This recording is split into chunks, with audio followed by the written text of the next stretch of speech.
Assalamualaikum warahmatullahi wabarakatuh. Perkenalkan, saya Hedi Gazilfari, mahasiswa Ilmu Komunikasi Universitas Muhammadiyah Yogyakarta, peserta mata kuliah Sosiologi Komunikasi. Pada video ini, saya akan menjelaskan tentang identitas, media, dan masyarakat, khalayak dalam media, dan yang terakhir adalah popular culture dan subculture.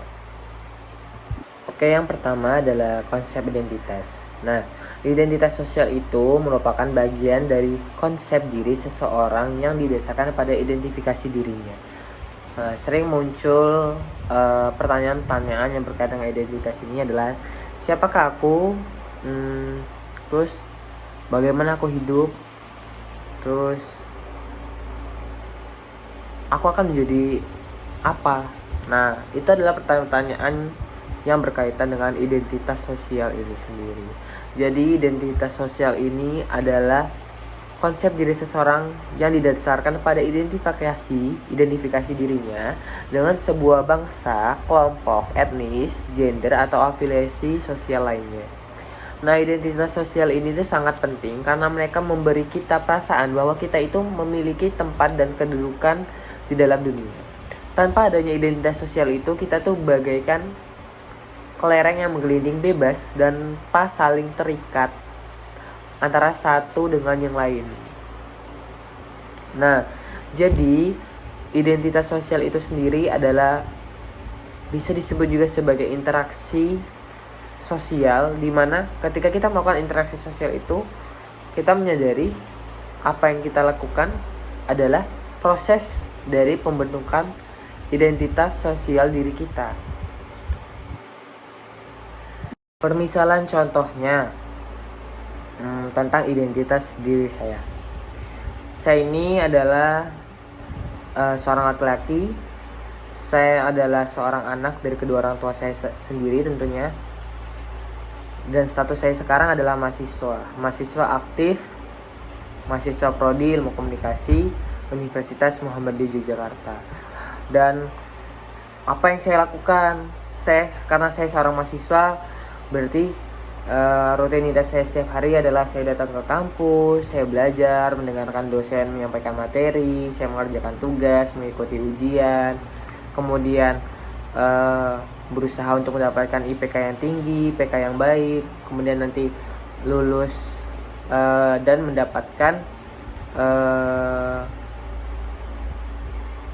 lulus dengan kriteria cum laude. Pengalaman saya yang pernah saya rasakan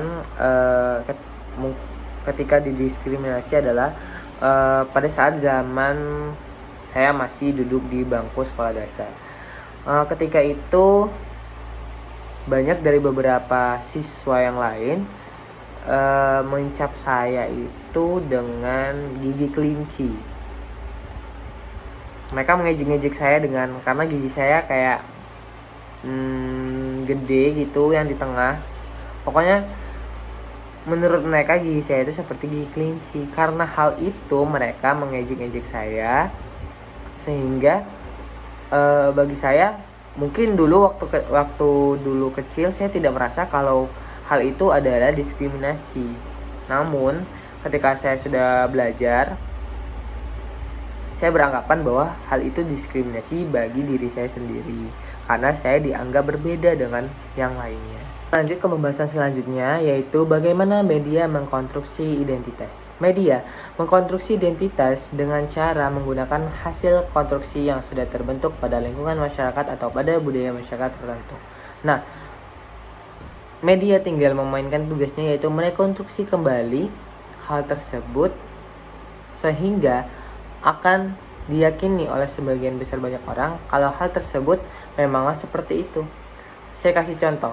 Ada 3 konsep kunci utama terbentuknya suatu konstruksi identitas. Hal ini biasanya tanpa sadar reporter atau wartawan menggunakan hal ini, yaitu dengan menggunakan 3 konsep. Yang pertama eksternalisasi, kedua objektivasi, dan yang ketiga adalah internalisasi. Oke, yang pertama adalah konsep eksternalisasi. Konsep eksternalisasi sendiri adalah konsep pengenalan terhadap dunia luar atau realitas di luar dari diri kita. Nah, saya ambil contoh konsep cantik. Sebagian besar orang beranggapan bahwasanya cantik itu adalah wanita yang berambut panjang, berkulit putih, berbadan ideal, tingginya pas dan langsing. Nah, hal ini tuh menyebabkan seorang itu tuh meyakini bahwasanya cantik itu ternyata seperti itu loh. Cantik itu digambarkan seperti itu. Nah, itu adalah pengenalan terhadap dunia luar. Itu yang disebut konsep eksternalisasi.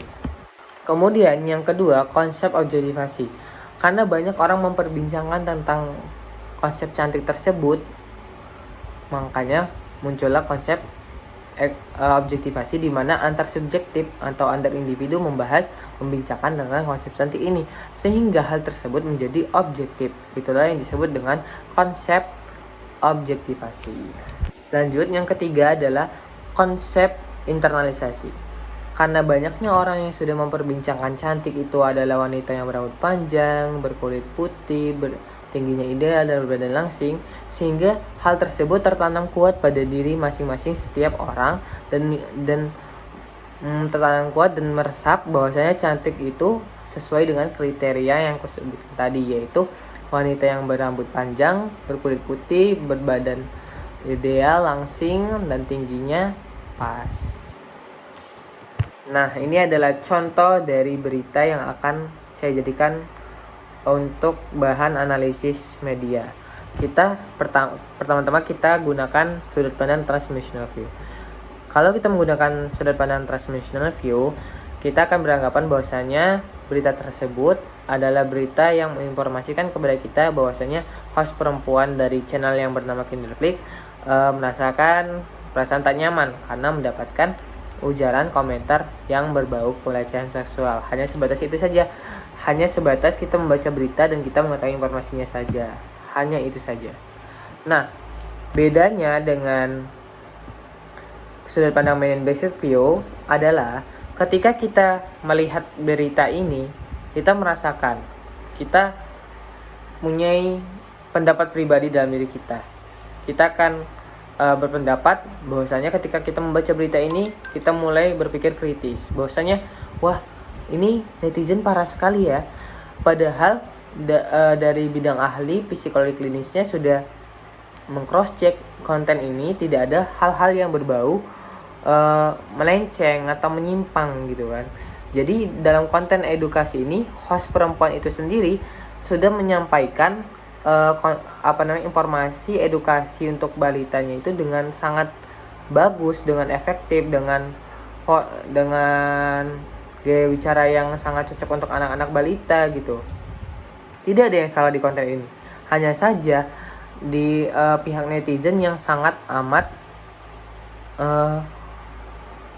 salah dalam melihat hal tersebut. Jadi timbullah perasaan dalam diri kita kayak seperti, waduh, ini netizennya sangat amat parah sekali. Padahal perempuan ini, host perempuan ini pada channel Kinderflick ini tidak ada unsur hal-hal yang menyimpang. Jadi dia pure benar-benar untuk mengedukasi gitu. Nah, itulah bedanya cara memandang dari transmissional view dan juga meaning based view. Oke, kita lanjut ke pembahasan selanjutnya, yaitu khalayak. Saya akan menjelaskan tentang peta kajian khalayak dan juga teori-teori yang ada pada pembahasan ini. Nah, yang pertama adalah khalayak. Khalayak itu sendiri, kita sekarang memahami bahwasanya khalayak itu bukanlah hal yang bisa kita anggap suatu benda, bukan. Khalayak ini adalah suatu hal yang lebih kompleks, di mana yang menerima berita atau yang menerima pesan, menerima konten ini tuh adalah manusia. Sehingga kita akan berpikir bahwasanya setiap orang, manusia-manusia tersebut ketika menerima pesan, tidak serta-merta mereka menerima dengan apa adanya, karena ada beberapa hal terkait yang mempengaruhi seseorang ketika menerima pesan. Hal tersebut bisa jadi dari psikologinya, sosialnya, lingkungannya, atau politik dan sebagainya. Nah, sehingga setiap orang atau setiap kelompok mempunyai pendapat atau mempunyai prinsip persepsi yang berbeda-beda ketika menerima pesan. Tadi saya sudah sempat menyinggung ada dua tipe khalayak. Nah, khalayak tersebut adalah khalayak aktif dan juga khalayak pasif. Khalayak aktif adalah khalayak atau audiens yang aktif dan menjadi partisipan publik. Nah, dia ini khalayak aktif ini biasanya ikut andil dalam mengambil bagian untuk membahas isu-isu yang sedang terjadi atau yang sedang viral gitu. Jadi hal aktif ini dia tuh ikut andil dalam diskusi ruang publik. Berbeda dengan khalayak pasif. Khalayak pasif sendiri adalah audiens yang pasif. Jadi ketika dia menerima pesan atau menerima suatu informasi, suatu berita, dia hanya menerima berita tersebut, kemudian berita tersebut tidak dia komentari, dia tidak dia berpendapat. Jadi khalayak pasif ini nih berpikir bahwasanya berita yang dia dapat ya sudah seperti itu saja. Tidak ada perasaan dia ingin berpendapat atau dia ingin berdiskusi atau dia ingin menyampaikan gagasannya, tidak ada. Jadi mengapa khalayak pasif ini menjadi sasaran bagi media? Karena ketika khalayak pasif ini diberi suatu informasi, suatu berita, dia hanya menelan mentah-mentah berita informasi tersebut. Itu perbedaannya. Yang pertama, saya akan menjelaskan secara singkat tentang teori hipodermik. Teori hipodermik sendiri sering-sering disebut dengan teori jarum suntik. Mengapa demikian? Karena tujuan teori hipodermik ini sendiri adalah untuk mempengaruhi, membuat propaganda untuk mempengaruhi terutama khalayak pasif untuk melakukan sesuatu yang diharapkan dari media tersebut. Nah, teori hipodermik sendiri itu lahir ketika pada tahun 1950 hingga 1960-an. Nah, sehingga pada era tersebut media itu hanya satu dan tidak bervariasi dan tidak ada kompetisi sama sekali. Sehingga hal ini menyebabkan kondisi ini mempengaruhi khalayak pasif untuk bertindak sesuai pesan yang dibuat oleh pihak media seperti propaganda tadi. Selanjutnya itu ada teori kultivasi. Teori kultivasi sendiri berangkat dari bagaimana pengaruh televisi kepada penonton. Jadi bagaimana ketika suatu konten, suatu siaran TV itu diputar secara berulang-ulang, sehingga melihat efek apa yang akan dihasilkan dari siaran TV yang terus diulang-ulang, terus diputar itu kepada penonton. Efek apa yang akan dihasilkan dari putaran siaran yang terus diputar secara berulang pada penonton.